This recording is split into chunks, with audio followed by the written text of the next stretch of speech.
Donc on revient après une pause. Donc en utilisant, en appliquant les conditions limites, deux équations à deux inconnues, donc c'est donc C2 de la première, on remplace dans la deuxième, etc. Et donc vous aurez la constante C1 et bien sûr la constante C2. On remplace C1 et C2 par leur expression, donc ça sera θ2, c'est-à-dire C1 fois exponentielle 1x, donc on multiplie l'exponentielle 1x, on multiplie également l'exponentielle 1x. Quand vous multipliez deux exponentielles, ça veut dire l'exponentielle de la somme ou de la différence. Donc ça va faire exponentielle mx moins θ1 exponentielle moins 1 entre parenthèses l moins x. Ça vous fait plus x. Puisqu'on multiplie par exponentielle plus x. Donc la deuxième constante, pareil, θ2 exponentielle moins mx. Donc vous aurez le moins mx, le moins mx ici. Donc vous aurez tout ceci. Donc je mets mon facteur θ2 et ici θ1. Sachant que le sinus hyperbolique de x, de grand x, c'est exponentielle de x moins exponentielle de x sur 2. Donc quand vous avez la différence des deux exponents, ça fait 2 fois SH. Et donc 2 fois, ça se simplifie. Il va donc vous rester θ2 SH de mx plus θ2 et ici plus θ1 SH de m entre parenthèses l moins x. Et au dénominateur, θ égale SH de ml. M étant, n'oublions pas, la racine de HP sur lambda A, c'est-à-dire que m carré égale HP sur lambda A. Donc on revient à l'expression du flux pour le calcul.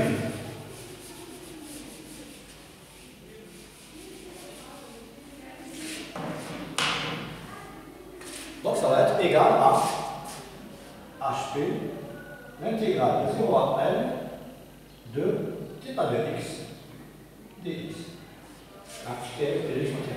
Donc ça va être l'intégrale de tout ça. Donc θ, flux de l'ailette, dissipé par l'ailette, est égal à HP, que je mets à l'extérieur. Pareil pour le SH de 1L, il va rester intégrale de 0 à L de θ2 SH de 1x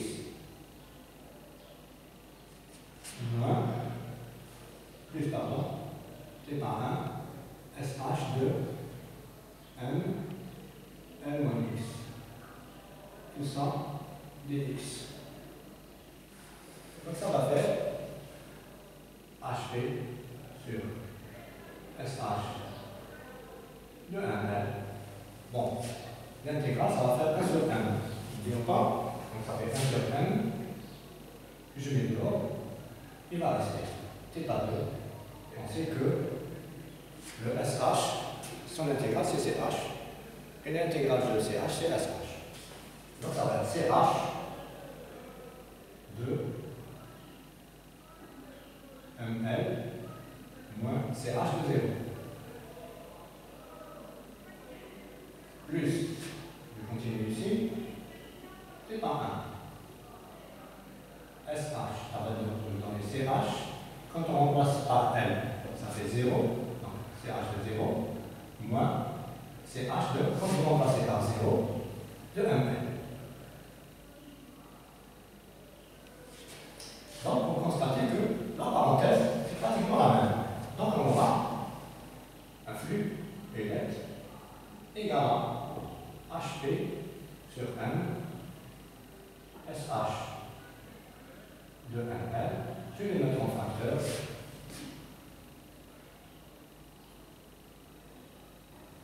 On peut mettre par exemple celui-là. Facteur CH de 0. Pardon. CH de 0, c'est quoi? CH de 0, c'est 1. C'est comme le possède ici. Donc ça va être 1.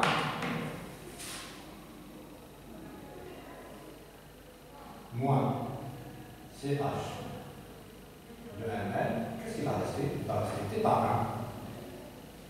moins θ2 parce qu'on a inversé ici. Moins θ2.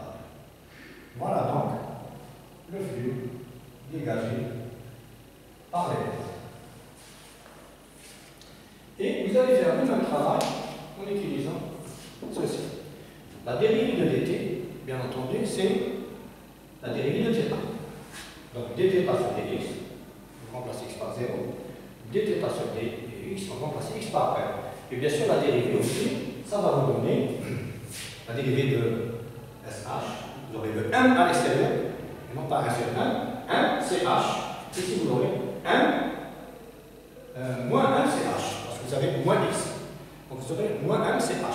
Et bien sûr, le CH, comme le cosinus, c'est une fonction paire, c'est-à-dire CH moins X égale CH de X. Voilà donc pour ce problème.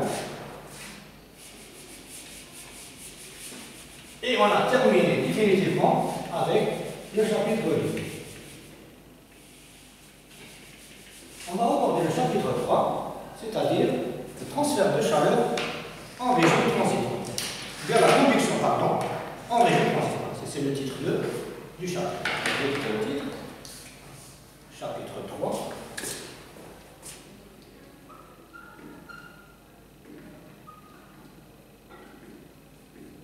Conduction en régime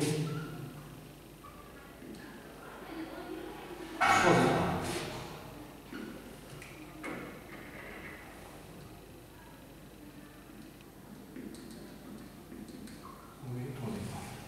Bon, donc le régime transitoire, c'est ce qu'on a appelé le régime instationnaire. Donc cette fois-ci, bien entendu, la dérivée par rapport au temps n'est plus égale à 0. Donc d sur dt est différent de 0. Donc si on a un problème de conduction pure, eh bien on va résoudre tout simplement l'équation de la conduction, ce qu'on appelle également l'équation de la chaleur. Mais cette fois-ci avec forcément deux variables. La variable espace, c'est parce qu'il y a un transfert de chaleur dans l'espace, et la variable temps parce que le régime est instationnaire. Bien sûr, tout phénomène stationnaire, avant d'arriver au régime stationnaire, eh bien, passe toujours par un régime transitoire. C'est quand vous roulez en voiture, si vous voulez avoir une vitesse constante, il faut passer de 0 à cette vitesse constante, donc c'est la phase transitoire. La même chose dans une usine, quand vous démarrez l'usine le matin, vous appuyez sur le bouton, les machines vont démarrer, eh bien, il y a une phase transitoire avant d'obtenir un régime stationnaire dans lequel vous avez les mêmes flux qui sortent, ou bien la même production qui sort chaque seconde ou chaque heure. Donc,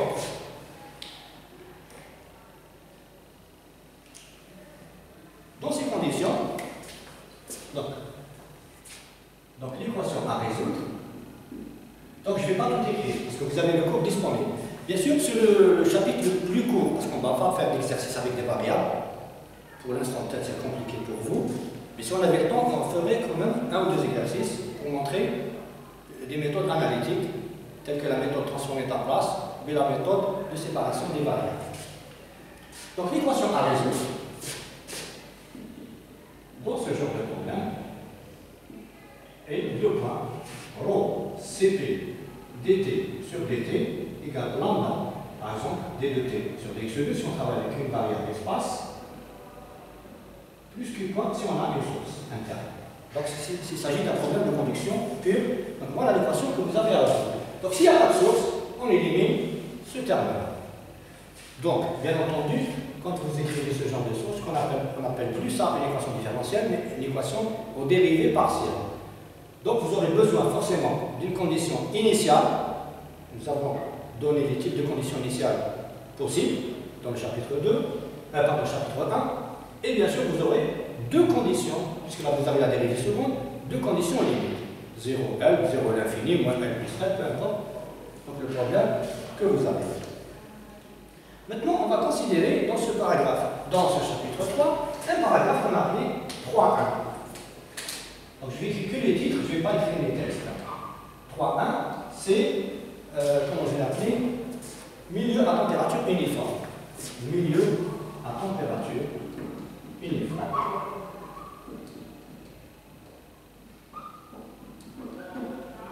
Milieu à température uniforme.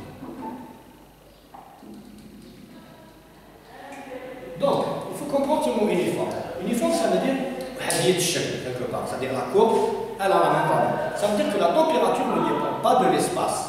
Donc, on a la même température partout. Donc, ça veut dire que la température, tout simplement, ne dépend pas de x. T n'est pas une fonction de x.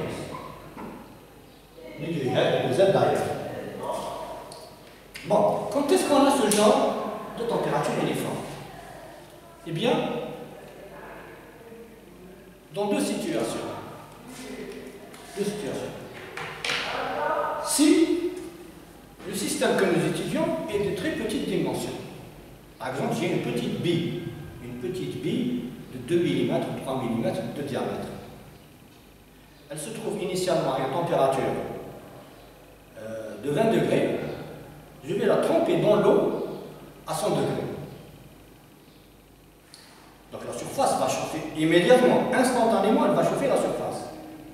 Mais comme elle est petite, même le cœur, il va chauffer très vite. Parce que la chaleur n'a pas une grande distance à parcourir. Donc si je chauffe la surface, instantanément, le centre il est chauffé, parce que c'est très petit. La même chose si on a une plaque, par exemple, rectangulaire, de petite épaisseur, comme ceci. Donc vous avez une plaque métallique, comme ceci. Je chauffe cette partie-là, cette surface. Et je mets ma main, ou bien mon doigt, sur l'autre partie. Donc initialement, elle était à 20, je chauffe cette partie à 100 degrés instantanément. Je mets ma main de l'autre côté. Est-ce que je vais attendre un certain temps avant que la chaleur n'arrive? Si c'est très large, oui. Mais si c'est très mince, c'est-à-dire 2 mm d'épaisseur, dès que je chauffe la partie droite, la partie gauche chauffe instantanément, c'est-à-dire presque en même temps. Donc on peut dire que dans cette épaisseur, la température est uniforme, c'est-à-dire au milieu, surface gauche, surface droite, etc. On a la même valeur à chaque instant. C'est-à-dire, au départ, j'ai une température de 20, elle va monter à 21. Et bien elle va monter à 21, partout pareil. Ensuite elle va monter à 22, à 23, 24, 25, 25, partout pareil. Donc c'est une température qui ne dépend que du temps. Lorsque nous avons ça, et bien ceci implique quoi? Implique que nous avons une température qui dépend uniquement de temps et non pas d'espace. Donc T de X et de T, et bien c'est une fonction de T seulement. Du temps. Donc la température est une fonction du temps. Comme ceci. Bon. Donc j'ai dit, quand on a un système ou un corps solide de petite dimension, c'est-à-dire un diamètre très faible, si on a une sphère, par exemple une bille, ou bien une épaisseur très mince, très petite, lorsqu'on a une plaque rectangulaire, par exemple. Mais ça, c'est la première situation.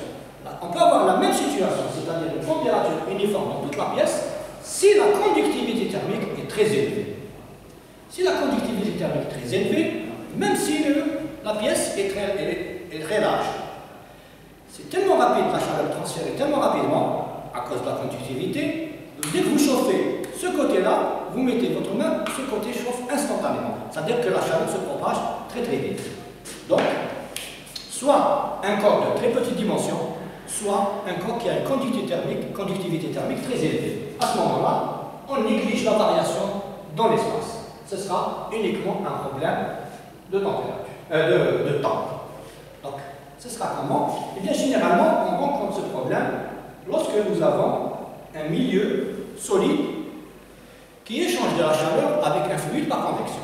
Comme j'ai donné l'exemple de tout à l'heure, une bille sphérique, très petite dimension, elle se trouve à 20 degrés et je vais la tremper dans l'eau chaude dans une bassine d'eau chaude à 100 degrés.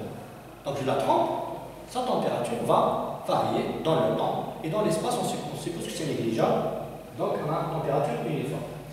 Donc, comment résoudre ce problème? C'est-à-dire que je veux connaître au bout d'une heure, ou bien au bout de 5 minutes, ou bien au bout de 30 secondes, quelle sera la température de ma bille, puisqu'elle va chauffer, pour savoir au bout de combien de temps on va atteindre à peu près la même température que celle du fluide. Eh bien, ce sera toujours le bilan, puisque l'on a dit, il n'y a pas de X. S'il n'y a pas de X, il n'y a pas de conduction. Ça veut dire que la conduction, dans ce cas-là, elle est complètement négligée.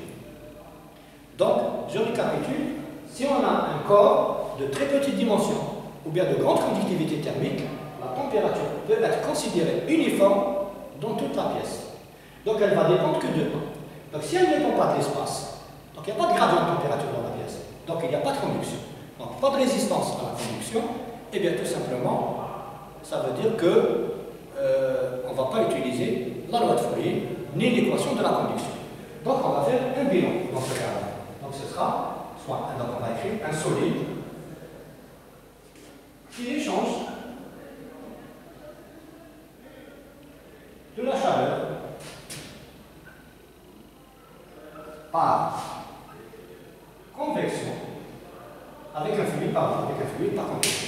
qui échange de la chaleur par convection avec un fluide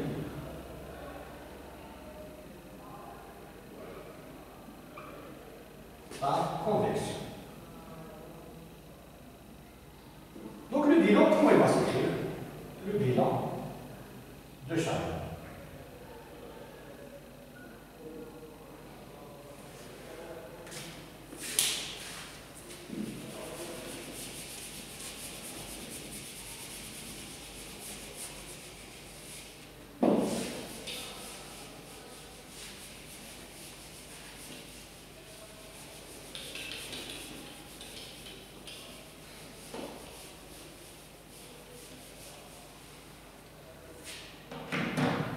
Donc si c'est un flux de chaleur qui rentre, on va dire flux de chaleur entrant. Donc flux de chaleur entrant par convection, c'est-à-dire la bille qu'on est en train de chauffer dans l'eau. Donc le flux de chaleur il va rentrer par convection dans la bille. Il n'y a pas de flux de chaleur qui sort. La bille est entourée avec de l'eau, et donc il n'y a que la chaleur qui rentre.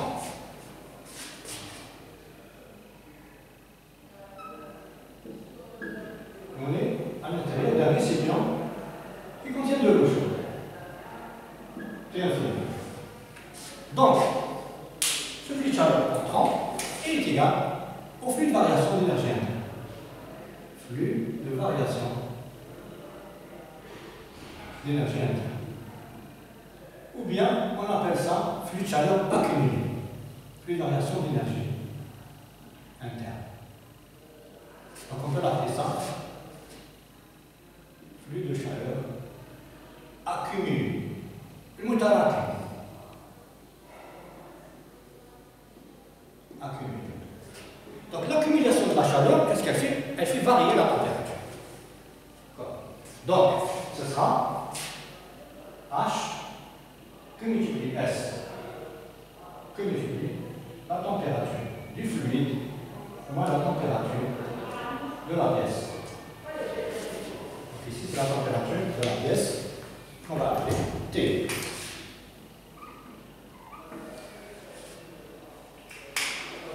Il est égal à M Cp dt sur dt.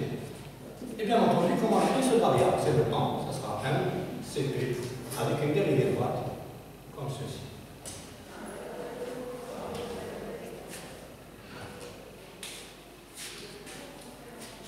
Voilà, donc l'équation à résoudre, elle est simple.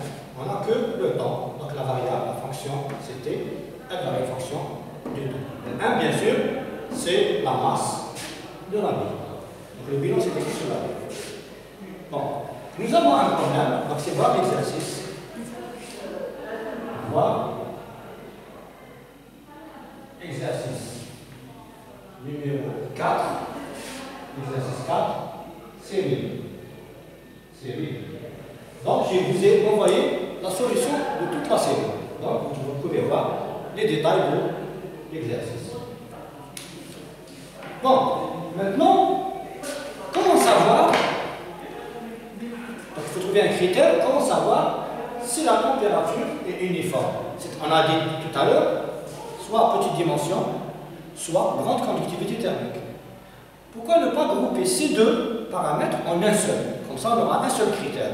Si ce critère dépasse une certaine valeur, ou bien inférieur à une certaine valeur, on néglige la conduction, donc on a un problème de température uniforme, ou bien on doit traiter un problème avec cette équation-là, bien sûr, sans la source, si la source n'existe pas.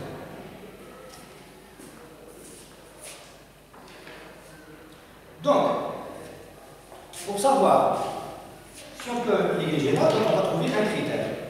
Donc, pour établir ce critère, donc on doit trouver un critère qui remplace les deux. Pour établir ce critère, qu'est-ce qu'on va faire? On va considérer un problème très simple en régime stationnaire.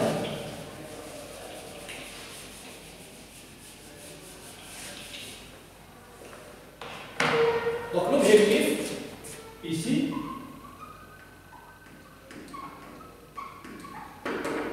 l'objectif est de trouver un critère. Trouver un critère qui permet de voir, de vérifier si on peut négliger ou non la convection. Si on peut négliger ou non la conduction dans le solide. Donc on va considérer un mur plan en régime stationnaire. Donc, on considère un mur plan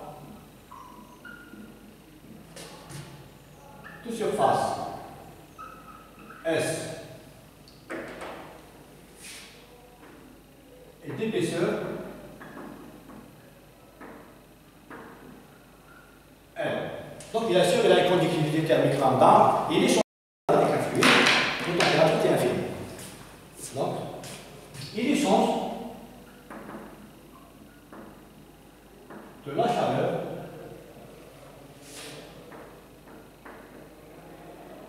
avec un fluide. Donc, je ne vais pas écrire tout l'énoncé de ce problème, vous l'avez dans le code. Donc, je vais voir cours. Donc, je vais faire juste le dessin de ce mur. Là.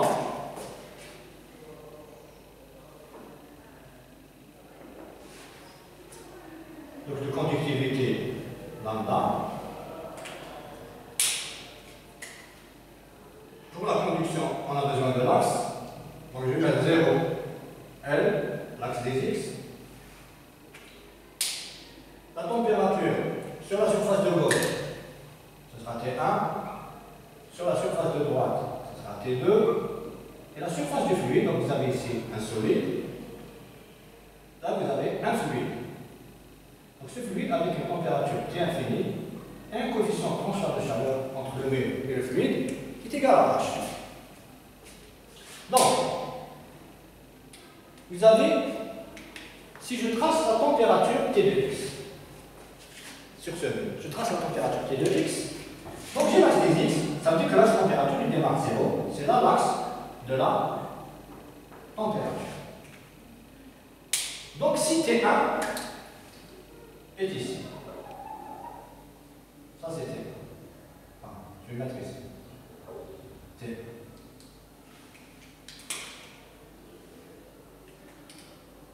Le T infini, elle est là. Donc ça c'est T infini. Donc on a trois cas de figure. Soit on a ce cas de figure, soit on a ce cas de figure, soit on a ce cas de figure. Donc T2, ça peut être ici, ça peut être ici, ça peut être ici. Donc dans ce premier cas, on peut dire que la température, dans ce premier exemple, la température est uniforme dans la pièce. C'est-à-dire qu'on a presque la même valeur partout. C'est-à-dire que T1 et T2 sont presque pareils. Une petite diminution. Donc dans ce cas-là, dans ce premier cas de figure, on peut négliger la conduction. Comme s'il n'y a pas de conduction, puisqu'on a la même température. Donc comment faire? Eh bien c'est tout simplement, on va écrire le flux de chaleur, puisque nous sommes en régime stationnaire. Donc le flux de chaleur qui traverse. N'oublions pas que nous sommes en régime stationnaire. J'ai oublié d'écrire quelque part. En régime stationnaire. En régime stationnaire. Donc, c'est juste pour établir le critère dont on a besoin. C'est tout. On va appeler cet exemple. Donc, flux de chaleur qui traverse le mur est égal à lambda S sur L que multiplie T1 moins T2. En régime stationnaire, le flux est constant. Donc on obtient ceci. Comme on a continuité du flux de chaleur, donc c'est le même flux qui va passer dans le fluide. Donc ce sera T2 moins T infini. Donc égalité des flux de chaleur. Eh bien qu'est-ce qu'on va faire? On va écrire le rapport des différentes températures. par exemple, T1 moins T2 divisé par T2 moins T infini, qu'est-ce qui va rester?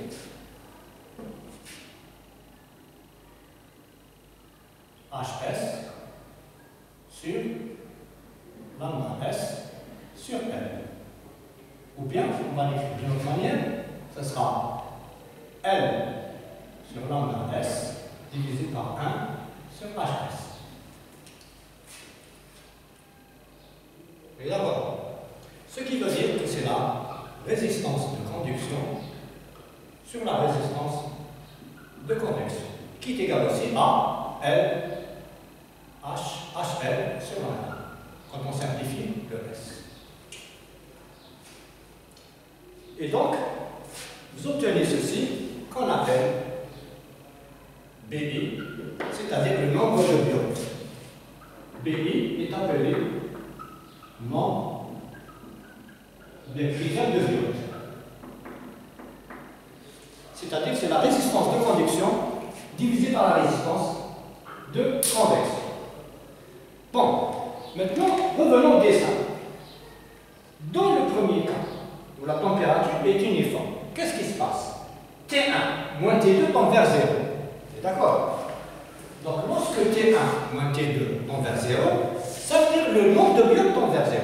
Donc, lorsque le nombre de biotes est très petit, eh bien, on tombe sur ce cas de figure, c'est-à-dire de température uniforme, donc on néglige la conduction. La preuve, quand le nombre est très petit, la résistance de conduction est très petite. Donc, il n'y a pas de résistance. S'il n'y a pas de résistance de conduction, c'est soit L très petit, soit lambda très grand. On va l'expliquer tout à l'heure. Bon, on va voir si le cours est terminé. Il nous reste peut-être quelques minutes. Bon, donc je vais écrire sur le schéma, nombre de biotes très petit, devant 1, dans le premier cas, BI, très petit devant 1, c'est-à-dire tend vers 0. Nombre de biotes proche de 1, et ça, troisième cas, nombre de biotes très supérieur à 1.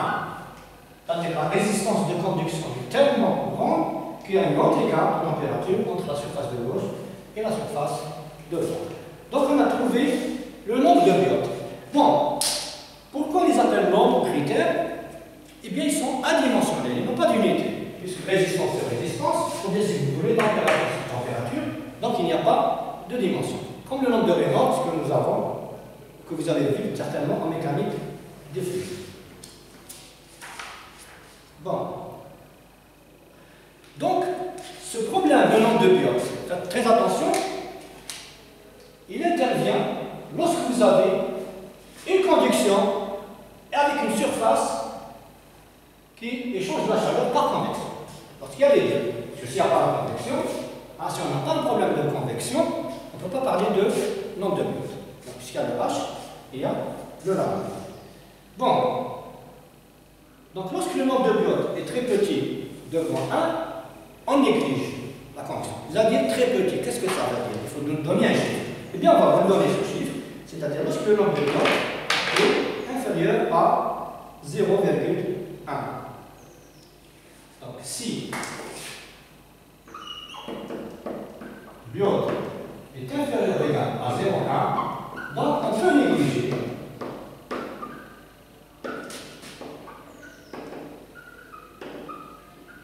Négliger la conduction. En fait, on néglige pas la conduction, on néglige la résistance de conduction. En réalité.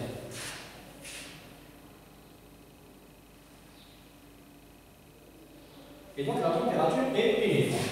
Donc, la température du solide est uniforme. La température est uniforme dans le solide. Dans le solide. Maintenant, je vais vous donner le nombre de biotes, comment on l'exprime selon la géométrie du problème que nous avons. Donc, le nombre de biotes, en réalité, il est égal à H que multiplie LC sur lambda. Avec LC, c'est une dimension caractéristique, une longueur caractéristique du solide. Caractéristique du système solide, bien du solide. Et nous avons considéré donc trois cas de figure. Donc LC égale à L dans le premier cas pour un mur plan d'épaisseur de Z.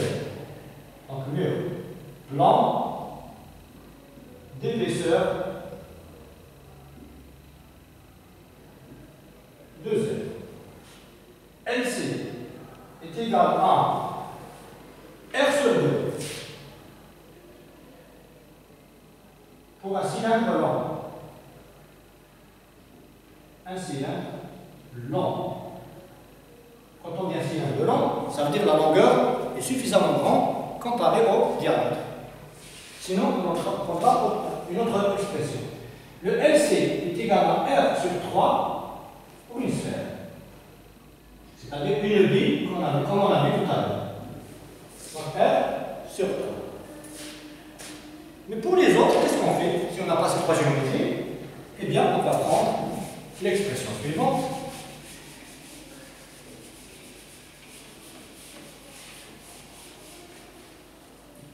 Pour les autres cas,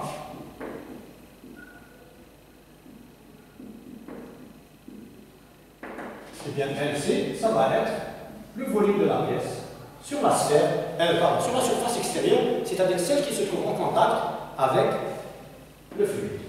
Et on peut vérifier, par exemple, pour la sphère. Pour la sphère, si vous mettez volume sur S, le volume c'est 4 tiers de pi R3, et la sphère, la surface extérieure c'est 4 pi 1 carré. Et bien ce sera R sur 3. On retrouve ceci. Bon, donc je ne vais pas vous faire le dessin qui se trouve sur le papier. Donc ce qu'il faut garder en tête, quand vous avez ce genre de problème, un stationnaire, dans lequel vous avez un solide qui échange de la chaleur à convection, à l'intérieur duquel vous avez de la conduction. Et donc qu'est-ce que vous faites? La première chose que vous allez faire, c'est écrire, calculer le nombre de blocs. HL sur lambda. L, selon la géométrie que vous avez. Donc s'il est inférieur ou égal à 0,1, eh bien, on élimine la conduction. Vous aurez flux de chaleur de convection égale variation d'énergie interne. Et donc vous verrez ça dans l'exercice numéro 4 de la série 2. Hein, donc c'est le seul problème en régime instationnaire. Sinon, vous allez résoudre l'équation de la conduction au CP dt sur dt égale lambda laplacienne de t avec les conditions initiales et aux limites nécessaires. Donc, on ne va pas dire grand-chose sur ce genre de problème à part ceci. Donc, n'oublions pas uniquement que lorsque vous êtes dans le cas d'une plaque, un mur plan, une plaque rectangulaire, donc s'il y a des changes, la chaleur à convection des deux côtés, n'oublions pas que la surface, ça va être 2 fois S. Donc le S d'ici et le S de là. Voilà. Donc, la prochaine fois, on va peut-être essayer de faire l'exercice 4. De toute façon, je vous ai donné la solution. Le seul problème qui se pose quand vous avez ce genre de problème, c'est parfois, vous ne savez pas si je commence par la température du solide moins celle du fluide, ou bien l'inverse. C'est infini moins t. Eh bien, si on a un problème de conduction en même temps, le problème ne se pose pas, comme je vous l'ai montré, on suit l'axe. Si on a conduction et convection, on suit l'axe. C'est-à-dire l'axe, il va de gauche à droite, donc vous faites la température gauche moins la température droite. Donc si vous avez un mur ici, et l'axe se dirige dans ce sens, si vous êtes de ce côté, température du fluide moins celle du solide. Si vous êtes de ce côté, celle du solide moins du fluide. Celle du fluide. Comme ça, vous aurez le même signe pour le flux de chaleur, de conduction et de convection.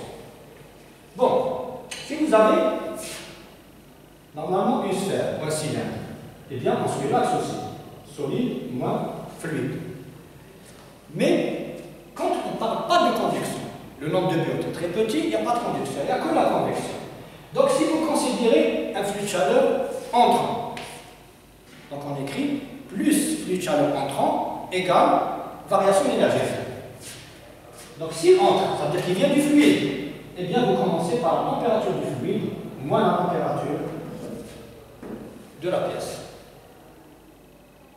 Donc vous aurez un terme positif, et la variation d'énergie interne doit être positive aussi. Positive comment? Quand vous écrivez ceci, ce terme-là doit être positif. Quand est-ce qu'il est positif? Lorsque la température et le temps varient dans le même sens. C'est-à-dire, le T augmente, la température augmente aussi. Jusqu'à un chauffage, donc on reçoit de la chaleur. Eh bien, par contre, si le flux de chaleur est sortant, vous allez écrire moins flux de chaleur sortant, parce que dans le bilan, on écrit entrant moins sortant. Ce sera moins flux de chaleur sortant égale variation d'énergie interne.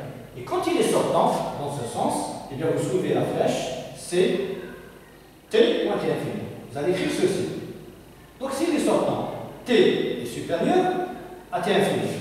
Quand vous avez écrit moins, vous allez trouver une quantité négative. Eh bien, celui-là sera aussi négatif, puisque lorsque le temps augmente, la température du solide diminue parce qu'il perd de la chaleur. Voilà toutes des astuces pour ne pas faire de problème de C. Donc on termine ici ce cours numéro 1. Donc vous aurez le cours numéro 2. On va parler de la convection en général. N'oubliez pas que vous avez votre document. Dans la convection, il y a beaucoup d'écrits. Donc on ne va pas tout écrire. Je vais vous donner les grandes lignes pour expliquer un petit peu la convection. Et ce qui nous intéresse surtout, comment on a obtenu le H. Comment on obtient le H? Parce que dans les exercices que vous avez vu jusqu'à présent, vous donnez valeur de H. Et le H, comment il est obtenu? Et on va voir ça dans le prochain cours. Donc, à la prochaine.